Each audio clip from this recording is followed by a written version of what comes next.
Bien les amis, nous sommes partis ici pour voir à quel point le CTR est important dans la performance sur YouTube et on va surtout voir en détail ce que c'est le CTR, où est-ce qu'il est important d'être analysé et comment au global piloter notre chaîne et notre performance sur YouTube, notre croissance et notre acquisition intrinsèquement grâce au CTR. Concrètement, si vous êtes une entreprise, un entrepreneur, un média, peu importe, et que vous faites de l'acquisition grâce à YouTube, ou plus largement, vous êtes un créateur de contenu et que vous visez la performance, cette vidéo va vous intéresser et à la fin de cette vidéo, vous aurez une de nos solutions que l'on utilise chez TBLM Agency, une parmi tant d'autres finalement, mais une stratégie de A à Z en fonction d'un problème précis. Notamment un problème qui va être, je pense, très intéressant pour beaucoup d'entre vous, d'aller chercher finalement de l'audience qualifiée chez nos concurrents directement sur YouTube avec une stratégie adaptée. Ça, je vous le présente juste après, donc restez bien jusqu'à la fin. Nous sommes partis. Donc 80% de la performance en 2026, aujourd'hui, se joue avant le clic. Le CTR pilote tout, plus ou moins.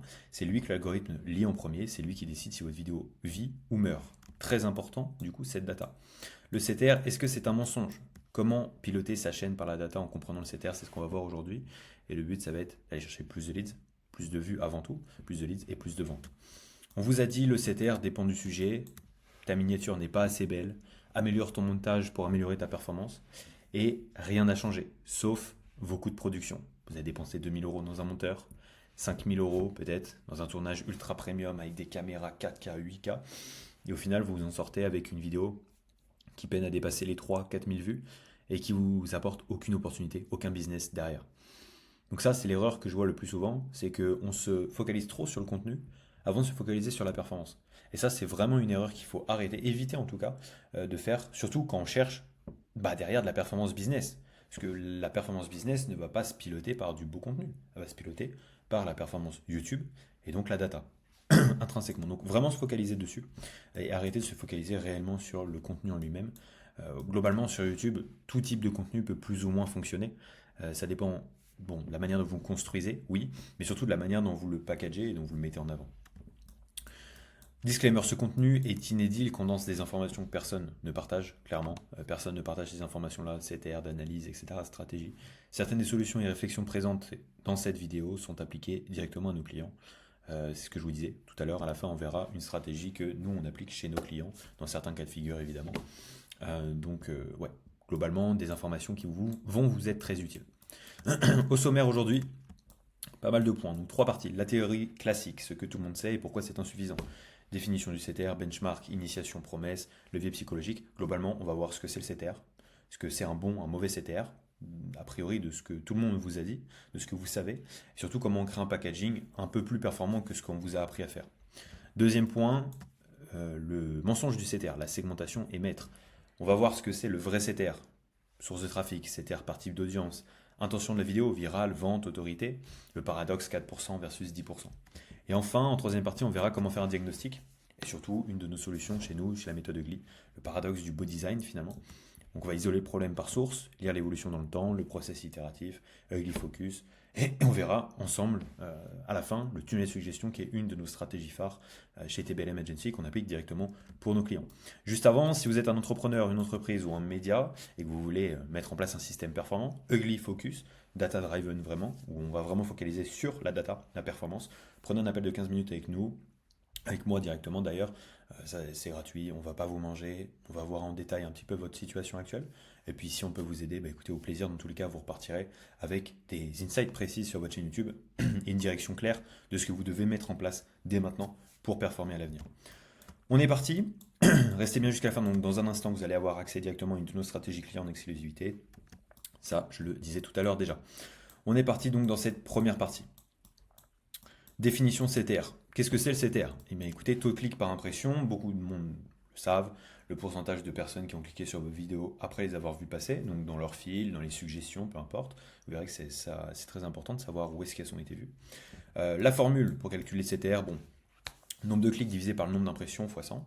Exemple, 500 clics pour 10 000 impressions, ça fait 500 divisé par 10 000, pardon, fois 100, égale 5%. Il est l'indicateur général de performance numéro 1, général, je précise, on va voir tout à l'heure pourquoi je dis général. Plus le CTR global est élevé, plus votre audience est profondément intriguée par votre vidéo et plus il y a de vues qualifiées, mécaniquement. Donc ça, c'est ce qu'on vous dit. Benchmark. Alors globalement, en règle générale, c'est ce qu'on va vous dire. Mauvais est un CTR qui est en dessous de 4%, sauf si beaucoup d'impressions, vidéo virale, donc audience large. Globalement, c'est ce qu'on va vous dire assez souvent. C'est mauvais en dessous de 4%. Ça, voilà. On vous dit ça en règle générale. Mais vous allez voir que ça dépend. Alors là, j'ai mis ça dépend si la vidéo est virale, si l'audience est large, etc. C'est vrai. Mais il y a d'autres facteurs. Moyen, 5-7%, c'est le CTR moyen sur YouTube. Si beaucoup d'impressions, très bien, pareil que précédemment. Donc globalement, si la vidéo est virale, un but vraiment viral, voilà, large, avec beaucoup de reach, ça va être le CTR moyen sur YouTube. En règle générale, on est entre 5 et 7%. Très bien la plupart des cas, donc 7 et 10%, entre 7 et 10%. Généralement, les vidéos à fort CTR ne sont pas des sujets ultra larges, mais plutôt des vidéos qui sont sur des sujets, qui portent sur des sujets précis que votre audience cible attend. Votre ciblage positionnement est bon, donc voilà, globalement, ça se fait assez souvent. En tout cas, nous, on a ce genre de CTR régulièrement. Mais vous allez voir encore une fois, parce que là, c'est le benchmark qu'on vous répète, peut-être même que vous ne le saviez pas, mais c'est un peu les données qu'on vous dit, qu'on vous répète sur YouTube. Mais la réalité, c'est que, en réalité, c'est pas vraiment vrai. Parce que le CTR général ne dit pas grand-chose, et on va le voir juste après. Quatrième cas, pardon, rare, au-dessus de 10%. Très rare, n'arrive que lorsque vous traitez d'un sujet qui parle exactement à votre audience cible, que votre positionnement est parfait et que l'algorithme ne transmet quasiment qu'à votre cible, ou si votre sujet est ultra momentané. Donc voilà, c'est globalement soit quand vous faites une vidéo vente, par exemple, vous êtes un entrepreneur, vous faites une vidéo sur une insight précise de votre business ou de votre méthode ou de votre stratégie, peu importe, que vous appliquez pour vos clients. Et votre vidéo va faire peu de vues, mais des vues ultra qualifiées. Vous allez faire peu d'impressions mécaniquement, donc votre CTR va être très élevé. Ou alors, si vous traitez d'un sujet d'actualité très très fort, voilà, le jour où il y a la guerre en Iran, par exemple, Trump attaque l'Iran, le jour où ça se passe, le lendemain, si vous sortez une vidéo ultra précise sur ce sujet-là, vous le packagez correctement, votre CTR très largement va dépasser les 10%. Ça, c'est tout ce que tout le monde, c'est ce que tout le monde répète, pardon. On va voir pourquoi aujourd'hui c'est insuffisant. Juste avant, conception. Comment on crée un packaging? Votre packaging initie votre promesse, mais pas que. Donc, on va voir comment on crée un packaging. Beaucoup de monde pense juste à faire la miniature et le titre un petit peu, voilà, un petit peu au hasard finalement, et pense que ça va passer comme ça. Donc, ils vont faire appel généralement à un media maker pour faire une belle miniature ou à l'IA, parfois même. On fait appel à l'IA. Donc, ça, c'est vraiment une erreur. Arrêtez là. C'est pas le sujet de la vidéo, mais faites attention à l'IA. Ça vous fait du beau design, très bien, mais il n'y a aucune performance derrière. Comment créer un packaging avant tout, avant l'esthétisme? C'est vraiment très secondaire. C'est pas le plus important du tout. Promesse plus angle marketing plus levier psychologique. Première étape, donc dans l'étape réflexion, la phase réflexion. Étape 1, retirer la promesse de votre vidéo. Étape 2, choisir un angle marketing adapté en fonction du sujet, de la promesse de votre cible, de votre positionnement et du but de la vidéo. Ensuite, on rentre dans la phase de conception, donc après l'esthétisme, mais troisième étape, activer les leviers psychologiques de votre audience cible par le framework, le pattern, la composition, etc. Certaines couleurs parfois. Et puis ensuite, on passe à la création esthétique. Donc si encore à l'heure actuelle vous faites appel à un media maker ou à l'IA, faites vraiment ce travail de réflexion et de préconception finalement avant d'envoyer un brief à votre media maker, à votre IA, peu importe. Vraiment faites très attention à l'IA. Nous, ce que je préconise généralement, c'est de faire appel à des vrais stratégistes, pas uniquement des designers, mais des personnes qui ont vraiment un sens de YouTube et qui connaissent l'algorithme et qui connaissent les audiences, etc. Évidemment, on peut le faire pour vous, je le répète, mais si vous êtes entrepreneur, entreprise, média, et que vous voulez mettre en place un système du coup performant, écoutez, on peut le faire pour vous, clairement. C'est notre zone de génie finalement, plutôt que d'aller le déléguer à l'IA ou à un media maker qui n'aurait aucune conscience réellement de quoi faire finalement pour vous faire performer. Donc juste vous faire du design. On est parti du coup pour la deuxième phase de cette vidéo, le mensonge. Le CTR est une moyenne de moyenne. Et c'est ça le gros mensonge. C'est que le CTR que vous voyez sur votre YouTube Studio, que vous voyez apparaître, pardon, assez souvent finalement, 5, 6, 10%, même dans le rapport au niveau de YouTube, ce qui vous envoie, voilà, vue, CTR et vue moyenne. Eh ben, le CTR, en fait, ce qu'on vous dit pas, c'est que c'est une moyenne de moyenne. Il ne dit rien s'il n'est pas segmenté par source de trafic et par comportement d'audience. Au moins. Alors, on peut le segmenter d'autres manières, mais c'est le minimum. C'est vraiment le minimum parce que c'est la segmentation qui va nous donner pardon, le plus d'informations sur notre vidéo. Donc, ça se présente comme ça. On est dans YouTube Studio dans le mode avancé. Très peu de gens y vont, mais je vous invite vraiment à y aller. Très important, donc taux de clic, on le voit ici, en fonction du coup là, spectateur occasionnel, nouveau spectateur, spectateur régulier, ça va vous permettre de savoir à quel type d'audience vous parlez finalement. Est-ce que c'est de l'audience froide? Est-ce que c'est de l'audience tiède? Est-ce que c'est de l'audience chaude? Des personnes qui vous connaissent déjà beaucoup, des personnes qui vous connaissent pas du tout, ou des personnes qui vous connaissent un peu. Bah, ça se segmente comme ça dans YouTube et c'est ultra important. Vous devinez pourquoi, clairement, j'ai pas besoin de vous expliquer, c'est une évidence. Et source de trafic aussi, savoir d'où viennent vos spectateurs, vos impressions, où est-ce que le CTR est le plus élevé, le plus faible, pour pouvoir réagir et mettre en place des stratégies. Et s'il n'est pas croisé avec la rétention, ce sera certainement le sujet d'une autre vidéo, l'importance de la rétention sur YouTube. Encore une fois, il y a trop de mensonges vis-à-vis de ça. On vous dit, il faut une belle rétention tout le long de la vidéo, il faut que les gens ne partent pas beaucoup pendant les 30 premières secondes. Encore une fois, c'est jamais faux, hein, mais c'est que c'est beaucoup plus compliqué que ça. Donc, on fera une vidéo dédiée à la rétention avec plaisir. Savoir qui et où permet de mettre en place les stratégies adaptées, évidemment. Donc si vous ne faites pas ça, finalement, le CTR ne vous dit rien. C'est un indicateur de performance général, très bien, mais vous ne savez pas précisément à qui vous devez, sur quel type d'audience vous devez réagir, et surtout, où est-ce que vous devez réagir. Très important de faire ça. Suivant le but de votre vidéo aussi, les stratégies ne sont pas les mêmes. Est-ce que votre vidéo a un but viral, voilà, beaucoup de reach, vente, autorité? Et là, on voit déjà que le CTR général, eh ben, il fluctue énormément en fonction du type de vidéo et de leur portée. CTR généralement fait pour les vidéos virales, 4% général, égale une moyenne, c'est à peu près la moyenne, 4%, 4-5%. Généralement, on est sur des formats storytelling, concept, sujet large. Vente, donc une vidéo à but de vente, donc ça peut être de expertise, tutoriel, témoignage. Vous allez montrer votre expertise en règle générale, ce que vous faites pour vos clients, etc. CTR généralement élevé, 8% en général c'est la moyenne, environ 8-10% quoi, suivant les sujets, suivant les formats et les sujets, oui. Mais globalement, dans cette optique-là de vidéo, on va être autour des 8%. Et autorité, plus ou moins pareil, un peu en dessous, parce qu'on peut être sur des sujets un peu plus larges, notamment podcast, interview, ça dépend des personnes que vous allez interviewer. Donc le sujet peut s'élargir, mais concept sujet niche pareil, mais globalement, voilà, c'est un petit peu ce qui va se passer sur les contenus autorité. Vous allez créer le max de confiance aussi à travers ces formats-là. Donc ça dépend aussi fortement du but de votre vidéo. Donc si vous faites une vidéo demain sur, je vais vous poser un podcast, pardon, une interview. Alors on va prendre l'exemple de l'interview client. Vous postez une interview client et vous vous étonnez parce que vous avez voilà, 12% de TR. Donc on va prendre un exemple. Si demain vous sortez une vidéo virale, vous avez pour but de vendre et vous sortez une vidéo virale qui fait 4% de CTR, vous dites c'est catastrophique. J'ai sorti un podcast la semaine dernière qui a fait 8% de CTR. Alors oui, 4% en règle générale apparemment c'est pas terrible, c'est ce qu'on vous a dit.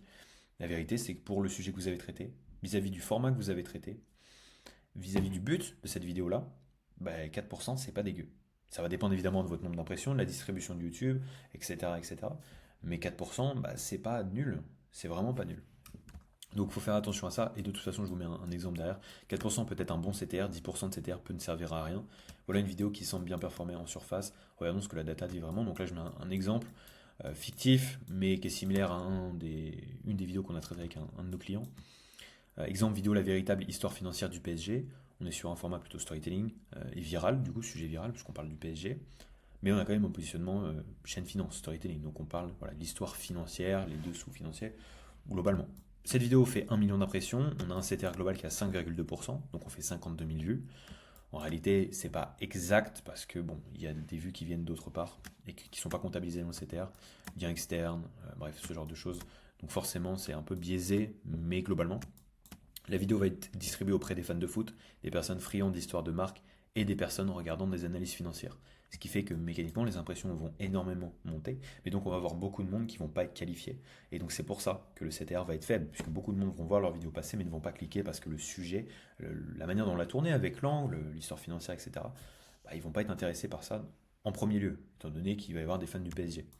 L'enjeu est d'arriver à convaincre les habitués aux analyses financières, puis de persuader les fans de foot que le PSG, ce n'est pas que le foot. Voilà. Dans cet exemple, le CTR est correct, la vidéo est très bien distribuée, pourtant, sans croiser avec la rétention et les sources, impossible de savoir si elle performe vraiment. Et oui, parce que oui, c'est un CTR global vis-à-vis de votre type de vidéo. C'est un CTR qui est pas mauvais. Maintenant, si on regarde, on segmente, comme je l'ai dit tout à l'heure, par source de trafic, par comportement d'audience.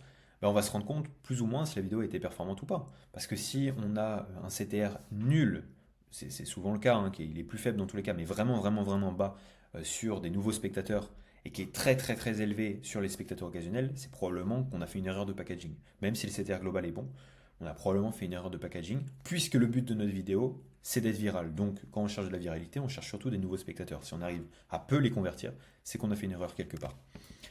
Pour comprendre en profondeur, il faut croiser le CTR par type de vidéo, sujet, positionnement avec les sources de trafic, comportement d'audience, pour savoir si la vidéo a réellement performé. Petite erreur ici, c'est en profondeur. Écoutez, si vous êtes encore là et que vous êtes un entrepreneur, une entreprise ou un média et que vous voulez mettre en place un système performant, je répète, un Ugly Focus, nous c'est notre méthode chez nous, Ugly Perfollow Up. Prenez un appel de 15 minutes directement avec moi, on ne va pas vous manger encore une fois, 100% gratuit, vous avez juste à prendre cet appel et on verra en détail un petit peu votre chaîne, vos problèmes. Et puis bon, on explorera les solutions ensemble avec plaisir. C'est gratuit, c'est cadeau, donc foncez quoi. Allez, du coup, j'espère qu'en tout cas que ça a été clair, vraiment ce point-là, très important. Il faut faire attention au type de vidéo que vous faites, c'est pas tout le temps mauvais, c'est pas tout le temps bon, il faut aller plus dans le détail. Donc vraiment, le CTR, en règle générale, c'est une moyenne de moyenne. Un indicateur intéressant, certes, vraiment très intéressant. Il sert à donner voilà, une première, surtout dans les premières heures, parce que on va le voir après dans comment faire un diagnostic, mais il va falloir regarder l'évolution de ce CTR-là et des autres données, des autres data en règle générale. Donc le CTR général est quand même une bonne data à prendre en compte, réellement. Mais il faut aller beaucoup plus en profondeur. Il ne faut pas s'arrêter à ça parce que c'est que la surface, c'est que le haut de l'iceberg finalement. Et ce qui compte, c'est la partie immergée de l'iceberg. Donc on va voir ensemble du coup comment faire un diagnostic partie 3. Première étape, lire l'évolution dans le temps. Lire les résultats, début d'interprétation, les suivre dans le temps. C'est ultra important. Quand vous sortez une vidéo, il faut traquer, il faut regarder ce qui se passe, il faut reporter les datas à 3 heures, à 12 heures, à 24 heures, à 2 jours, 3 jours. Bref, dans les premières heures, premiers jours de la publication de votre vidéo, vous devez lire les résultats, les reporter, faire des débuts d'interprétation, commencer déjà à initier des solutions. Alors, quand vous n'êtes pas familier à ce domaine, forcément, ça va être un peu compliqué. Quand, voilà, nous par exemple, en bout de 3 heures, on sait quasiment la destinée de la vidéo par rapport aux autres, par rapport quand on travaille longtemps avec un client, on sait en 3 heures si la vidéo va ultra performer ou pas. Et donc on sait déjà au bout de 3 heures voir un petit peu la direction et donc déjà initier quelques solutions, etc. pour résoudre les potentiels problèmes qu'on va avoir dans les 12, 13, 24 heures suivantes. Donc au début, 3 heures, ça ne dit pas grand-chose, surtout quand vous faites des vidéos où vous faites peu d'impressions, peu de vues. Mais ça reste quand même important, vraiment pour suivre finalement l'avancée de votre vidéo, pour pouvoir prendre les bonnes décisions au bon moment. Deuxième étape, isoler le problème, comprendre d'où et de qui vient le problème, source de trafic, comportement d'audience. Je reviens dessus, encore une fois, c'est général, on peut aller encore plus dans le détail, mais ça suffit, disons, pour avoir une analyse qui est vraiment complète. Disons qu'on va pas, on se concentre sur le 20% qui nous apporte 80% des résultats. Source de trafic, comportement d'audience, c'est déjà suffisant. On pourrait faire plus, abonnés, non abonnés, voilà, compartimenter les audiences, aller plus dans l'analyse encore et encore. Mais vraiment la base, mettez ça en place, analysez les sources de trafic, les CTR sur les sources de trafic, comportement d'audience. Et je dis CTR, mais en règle générale, c'est toutes les datas d'ailleurs. Qui, comportement d'audience, abonnés, non abonnés, audience froide, chaude, ou source de trafic principalement. Troisième étape, le process itératif. Tester des stratégies adaptées à vos points de blocage. Ça, c'est hyper important. Il faut avoir des stratégies adaptées à vos points de blocage. Donc, il faut identifier dans un premier temps les points de blocage, évidemment, et puis trouver les stratégies qui vont être adaptées à ce point de blocage et les tester. Parce que oui, une stratégie peut fonctionner pour une chaîne A ou une chaîne B, ou voilà, vous avez entendu une des stratégies, vous vous dites, ok, super, on va pouvoir la mettre en place. Là, d'ailleurs, on va vous présenter une de nos stratégies. Vous allez pouvoir peut-être la mettre en place chez vous, mais peut-être que ça ne fonctionnera pas parce que vous ne le mettez pas en place vis-à-vis du bon point de blocage, ou juste pas au bon timing, ou juste pas sur la bonne vidéo. Bref, donc il y a énormément de facteurs, donc il faut itérer, tester énormément de choses, énormément de stratégies, inventer des stratégies, regarder ce qui se fait aux US, à droite, à gauche, suivez cette chaîne aussi, ou venez directement en appel avec nous et on le fera pour vous. Mais il faut itérer le max de choses pour comprendre réellement comment votre chaîne progresse finalement. Et là, je fais une petite parenthèse, mais le problème de YouTube et de tous ces acteurs, c'est que tout le monde pense avoir la vérité absolue, pense mieux connaître l'algorithme, mieux connaître YouTube que les autres. La vérité, c'est qu'il n'y a pas de règle universelle. Chaque règle est différente en fonction des chaînes. Chaque stratégie est différente en fonction des chaînes. Chaque point de blocage est différent. Nous, on ne met pas en place les mêmes stratégies pour tous nos clients et on invente des stratégies sur mesure pour nos clients en fonction des nouveaux points de blocage sur lesquels on tombe. Alors, peut-être que oui, dans 1, 2 ans, effectivement, on aura exploré le plus de points de blocage possible, on n'aura plus de nouvelles stratégies, parce qu'on aura tout fait et tout itéré. Mais voilà, je ferme la parenthèse là-dessus, mais vraiment, itérer. Il faut itérer, c'est le plus important, itérer des stratégies. Et justement, ce que je disais, je le répète encore une fois, mais si vous êtes entrepreneur, une entreprise, un média, n'hésitez pas à prendre un appel directement avec nous, et puis on pourra faire ces stratégies-là sur mesure pour vous, identifier les points de blocage, et puis avancer comme ça vers le max de perf. Plus de vues, plus de leads, plus de ventes, plus d'autorité en règle générale évidemment. Le point important, Ugly Focus. Et oui, Ugly Focus, n'optimisez pas pour le beau, optimisez pour la performance. Faites dans l'efficace, la rapidité, la stratégie, le moche finalement. Et oui, c'est l'efficace, la rapidité, la stratégie, c'est vraiment le moche. C'est ce qu'on n'a pas envie de voir. On le met de côté. C'est ouais, c'est pas fameux, c'est pas hyper cool à faire, c'est pas hyper stylé de se plonger dans les strats. Non, franchement, c'est relou. Ok, vous préférez avoir une belle miniature. Et le problème, c'est que la belle miniature vous apporte pas de résultat. Donc faites vraiment attention là à ça. Si vous n'avez pas envie finalement de vous occuper du moche, eh ben, il faut déléguer cette partie-là. Nous, on est là pour ça. Mais et si vous voulez que vous focus sur le beau finalement, faites vraiment très attention notamment aux prestataires que vous prenez, que ce soit l'IA, je peux compter comme un prestat, ou vos mini makers, qui fassent pas du beau pour du beau. Il faut faire de la perf avant tout. Et vraiment, ayez cette réflexion-là en amont. Parce que je vous assure que si vous mettez déjà rien que ça en place, en amont de toutes les analyses qu'on a vues là, CTR, etc., jusque-là, si vous faites juste de l'efficace, la rapidité, la stratégie, le moche, avant de faire du beau, vous optimisez pour la performance, rien qu'avec ça déjà, vous aurez alors, des vérités plus claires, hein, des hypothèses qui seront validées plus vite, des process d'itération qui seront encore plus rapides, clairement, et du coup des stratégies sur mesure qui seront déployées beaucoup plus rapidement. Donc mécaniquement, des résultats qui vont arriver bien plus vite. Donc faites bien attention à ça. Le beau, ça vient vraiment en second temps. Exemple de solution, TBLM Agency. Et là, on y est. Exclusif, vous avez un problème de suggestion, vous voulez attirer, il y a deux fois le mot d'ailleurs, une audience qualifiée grâce à vos concurrents. Et ça, c'est une stratégie qu'on met en place chez nos clients. C'est une stratégie qu'on a inventée, vous la verrez nulle part ailleurs, clairement. Écoutez, on est parti pour l'explorer ensemble. Le tunnel de suggestion, le but, capture d'audience concurrente. Ou, ça dépend, ça peut être concurrent, ou vis-à-vis de nos vidéos aussi, pour créer une espèce d'engrenage comme ça, faire en sorte de créer un tunnel chez nos spectateurs. Et voilà, faire en sorte que les spectateurs soient constamment sur nos vidéos et donc nous regardent énormément et mécaniquement la confiance va augmenter.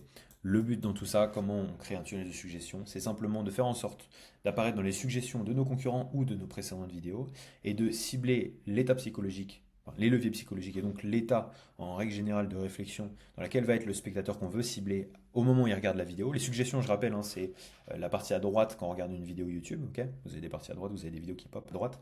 Arrivez à droite sur l'une des vidéos de nos concurrents simplement. Et de cibler tellement bien la psychologie que les personnes, à la fin de leur vidéo ou même pendant la vidéo qu'ils regardent chez nos concurrents, cliquent sur la note mécaniquement.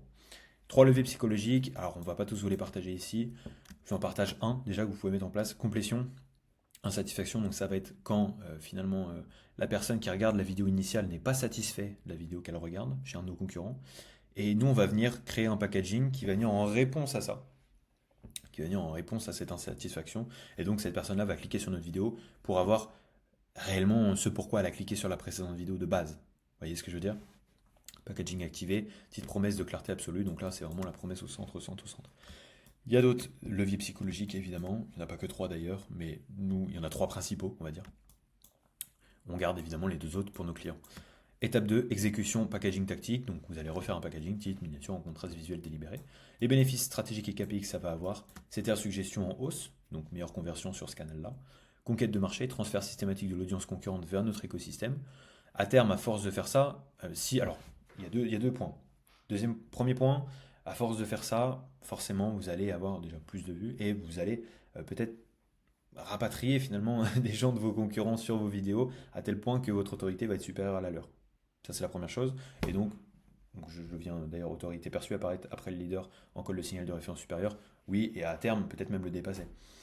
Mais en termes business aussi, c'est ultra intéressant. C'est-à-dire que si votre concurrent, pas que en termes YouTube et en termes de format, mais aussi en termes de business, si c'est votre concurrent et que vous arrivez à rapatrier de l'audience qualifiée vers chez vous et vous créez plus de confiance avec ces personnes-là, mécaniquement, ils vont acheter chez vous plutôt que chez votre concurrent. Donc aussi business, c'est ultra intéressant. Et donc autorité perçue, apparaître après le leader en code le signal de référence supérieur.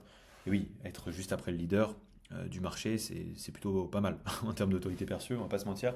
En termes de valeur aussi perçue, c'est plus ou moins similaire. Et écoutez, plus largement, si on peut arriver à dépasser ce leader-là aussi à terme, au moins dans les esprits, c'est plutôt cool d'ailleurs pour vendre. La récurrence n'est pas due au sujet, elle est due au pattern visuel. Bon, c'est une des phrases qu'on répète assez souvent chez nous. Écoutez, cette stratégie, elle est dans vos mains. Vous savez juste à la mettre en place. Maintenant, si vous voulez qu'on la mette en place pour vous, encore une fois, n'hésitez pas, avec plaisir. Si vous êtes entrepreneur, une entreprise, un média et que vous voulez mettre en place un système au global et parfois des solutions sur mesure comme celle-ci, cette solution-là, on ne l'a pas développée comme ça par hasard. C'est qu'un de nos clients avait ce problème-là, exact, et on a découvert finalement le levier du CTR suggestion pour sa chaîne de cette manière-là. Voilà. Du coup, on a inventé ces stratégies sur mesure pour lui. Et bien écoutez, on peut le reproduire sur d'autres chaînes aussi, à tester évidemment, ça ne marchera pas forcément pour toutes les chaînes, mais pour certaines chaînes, c'est ultra pertinent de mettre en place cette stratégie-là aussi. Donc si vous voulez qu'on le mette en place pour vous, prenez un appel de 15 minutes avec nous, avec moi directement. Encore une fois, on ne va pas vous manger, juste diagnostic de votre chaîne, vous venez avec vos problèmes et vous repartez un petit peu avec une lecture de votre chaîne et vos solutions. Écoutez, merci d'avoir suivi cette vidéo, cette masterclass directement. On a vu pas mal de points, vous avez vu enfin pourquoi le CTR, eh bien c'est plus ou moins un mensonge, en tout cas le CTR dans lequel la forme dans laquelle on le présente à l'heure actuelle. Ce qui est important, c'est vraiment d'aller dans le détail. Vous avez vu certaines de nos stratégies, certains de nos moyens d'interprétation aussi, comment faire un diagnostic, etc. N'hésitez surtout pas à vous abonner, prendre un appel si c'est pertinent pour vous. Et écoutez, au plaisir.